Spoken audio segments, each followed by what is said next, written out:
യു.പിയിൽ തന്നെയാണ് ഇപ്പോൾ കോൺഗ്രസിന്റെ തേരോട്ടം. ബി.എസ്.പിയുടെ നിലവിലെ ലോക്സഭാ എം.പി ഡാനിഷ് അലി കോൺഗ്രസിൽ ചേർന്നിരിക്കുന്നു. ഡൽഹിയിലെ AICC ആസ്ഥാനത്തെത്തിയാണ് അദ്ദേഹം അംഗത്വം സ്വീകരിച്ചത്. ഉത്തർപ്രദേശിലെ അംറോഹ മണ്ഡലത്തിൽ നിന്നുള്ള എം.പിയാണിപ്പോൾ ഡാനിഷ് അലി. കഴിഞ്ഞയാഴ്ച സോണിയാഗാന്ധിക്കൊപ്പമുള്ള ചിത്രം സോഷ്യൽ മീഡിയയിൽ പങ്കുവച്ചതോടെ തന്നെ ഡാനിഷ് അലി കോൺഗ്രസിൽ ചേരുമെന്നൊരു കാര്യം ശക്തമായി വന്നിരുന്നു.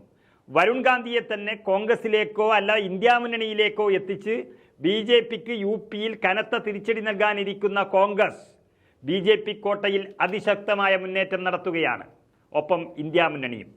അംരോഹയിൽ മത്സരിക്കാനായി കോൺഗ്രസ് സമാജ്വാദി പാർട്ടിയുമായി ചർച്ച നടത്തിവരുന്ന ഘട്ടത്തിലാണ് ഡാനിഷ് അലി കോൺഗ്രസിലെത്തിയത്.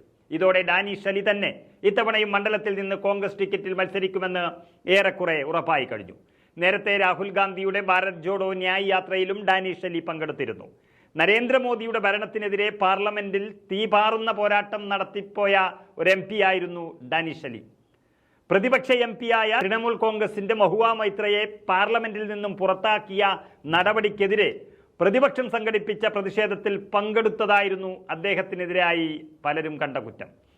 മറ്റ് BSP MP-മാർ ആ പ്രതിഷേധത്തിൽ നിന്നും വിട്ടുനിന്നപ്പോഴും തൻ്റെ നിലപാടുകൾ വിളിച്ചു പറഞ്ഞയാളാണ് ഡാനിഷ് അലി. മോദിയെ പേടിച്ച് അദ്ദേഹത്തിനെ BSP സസ്പെൻഡ് ചെയ്യുകയും എന്നാൽ അത് കോൺഗ്രസ് രണ്ട് കൈയും നീട്ടി സ്വീകരിക്കുകയുമായിരുന്നു. നമ്മൾ കുറച്ചു ദിവസങ്ങളായി കൊടുത്തുകൊണ്ടിരിക്കുന്ന വാർത്തകളിൽ പ്രധാനപ്പെട്ടത് കോൺഗ്രസിലേക്ക് മറ്റു പാർട്ടികളിൽ നിന്നും നേതാക്കൾ എത്തിക്കൊണ്ടിരിക്കുന്നതാണ്. പക്ഷേ മാധ്യമങ്ങളെല്ലാം കാണുന്നത് ഏതോ ഒരു പെട്ടിക്കടയുടെ മുന്നിൽ നിന്ന് ഒരാളെ പിടിച്ചുകൊണ്ടുപോയി BJP ആക്കിയതല്ലാതെ കോൺഗ്രസിലേക്ക് വന്നത് മാധ്യമങ്ങൾ അധികം പറയുന്നില്ല.